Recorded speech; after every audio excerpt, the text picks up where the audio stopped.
The last time I saw Hannah Brooks in college, she was standing beneath the bright autumn trees of our campus in Boston, smiling politely as she told me she didn't feel the same way. I remember the chill in the air that afternoon, but it wasn't the weather that froze me, it was the way my heart cracked in silence while she walked away, her future shining bright, and mine suddenly uncertain. Before we begin, if you believe in kindness, forgiveness, and the power of second chances, take a moment to like this video, comment where you're watching from, share it with someone who needs hope, and subscribe to the channel. Stories like this remind us that life can turn in ways we never expect. Back then, I was just another business major at Northeastern University, juggling part-time shifts at a coffee shop and dreaming about building something meaningful. Hannah was different. She was brilliant, confident, and destined for medical school. She had this quiet determination that made people believe she would heal the world someday.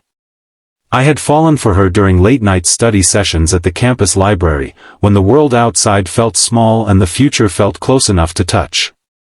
When I finally gathered the courage to tell her how I felt, she listened with kindness. She didn't laugh. She didn't mock me. But she said she needed to focus on her career, that relationships were distractions she couldn't afford. I nodded like I understood, but the truth was, I went home that night and stared at the ceiling of my tiny apartment for hours, wondering if I just wasn't enough. Life has a strange way of teaching lessons through silence. After graduation, our paths drifted apart. I moved to Chicago and poured everything into a small tech startup with my friend Marcus Reed. It wasn't glamorous. There were nights we slept in the office and days we survived on vending machine snacks. But slowly, things began to change.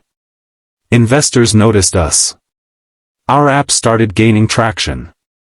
By the time I was 30, the same guy who once felt invisible was being invited to speak at conferences about resilience and entrepreneurship. Hannah, from what I saw on social media, had become a respected oncologist in Seattle. Her photos showed hospital corridors, conference badges, and awards. She looked successful, fulfilled.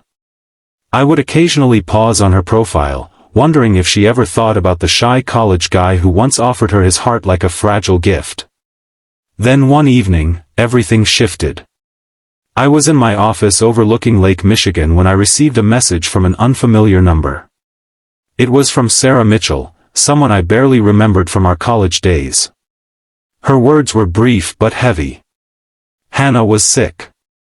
Aggressive leukemia. No immediate family nearby. She was alone in a Seattle hospital room, and she had mentioned my name during a conversation about the past. I stared at the message for a long time.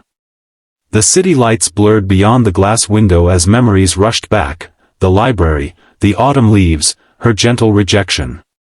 Part of me felt a strange ache of irony. The girl who once chose ambition over love was now facing something ambition couldn't fix. I booked a flight that night. Seattle greeted me with gray skies and cold rain. The hospital smelled of antiseptic and quiet fear. When I finally reached her room, I hesitated outside the door. Through the small glass window, I saw a version of Hannah I never imagined. Her once vibrant hair was gone, her face pale and thinner, her body fragile against white sheets.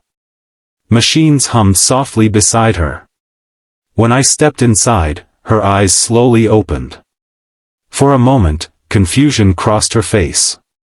Then recognition. Tears gathered in the corners of her eyes before they slipped down her cheeks. She looked at me not as the confident medical student I once knew, but as someone who had been fighting alone for too long. She told me she hadn't expected her life to narrow down to 4 hospital walls. She had dedicated years to saving others, often ignoring her own health. By the time doctors found the leukemia, it was advanced. She spoke about the loneliness more than the illness, the nights when the hallway lights dimmed and the silence became overwhelming. Success, she admitted, felt meaningless without someone to share it with. Over the next few days, I stayed. I postponed meetings, delegated responsibilities, and silenced my phone. I sat beside her bed and read aloud from books she loved. I listened as she confessed regrets she had buried beneath professional achievements. She said rejecting me wasn't cruel, it was fear. She had been afraid of vulnerability, of needing someone, of losing focus. Watching her struggle was like witnessing a storm inside a glass box. There were moments when her strength seemed to return, when she joked about hospital food and rolled her eyes at her doctors. Then there were nights when the pain etched lines across her face and her breaths grew shallow. One afternoon, her primary physician pulled me aside. There was a new treatment option, experimental but promising. It required a donor match and substantial funding. Insurance would only cover part of it. The cost was overwhelming for someone who had spent years paying off medical school loans. I didn't hesitate. Money had once been a dream for survival. Now it became a tool for hope. I covered what insurance wouldn't. We searched for a donor match tirelessly. And in an unexpected twist that felt almost scripted by fate, I turned out to be a compatible match. The procedure was risky. I remember lying in the hospital bed, staring at the ceiling lights as nurses prepared everything. I wasn't thinking about the girl who had rejected me. I was thinking about the woman who had spent her life fighting for others and deserved a chance to fight for herself. Recovery wasn't immediate. Weeks passed in uncertainty. There were setbacks that felt like emotional earthquakes. I watched her body battle infection and weakness. But slowly, gradually, her blood counts began to improve. Color returned to her cheeks. The machines beeped less urgently. One morning, sunlight streamed through the hospital window for the first time in what felt like forever. Hannah was sitting upright, her eyes brighter than I had seen them in years. She looked at me with something deeper than gratitude. It was understanding. It was humility. It was love born not from infatuation, but from shared survival. She told me she used to believe success was measured in titles and awards. Facing death had redefined everything. The true measure, she said, was who stays when the lights dim and the applause fades. Months later, we walked together along the waterfront in Seattle, the air crisp but filled with possibility. Her hair was growing back in soft curls. Her steps were still careful, but steady. Life had humbled both of us in different ways. College heartbreak had once felt like the end of my world. But standing there beside her, I realized it had only been the beginning of a journey neither of us could have predicted. If this story has touched your heart so far, please take a moment to like the video and share your thoughts in the comments. Your support helps these messages of hope reach more people who might be struggling silently. And before we close, I have a special request. Comment the word "second chance" below if you believe that no chapter in life is ever truly final. Hannah's illness didn't just give her another shot at living, it gave us both a new perspective. We didn't rush into fairy tale promises. We moved slowly, intentionally, understanding how fragile time can be. Love this time wasn't built on youthful excitement, but on resilience, forgiveness, and grace. Looking back, I don't see the girl who rejected me.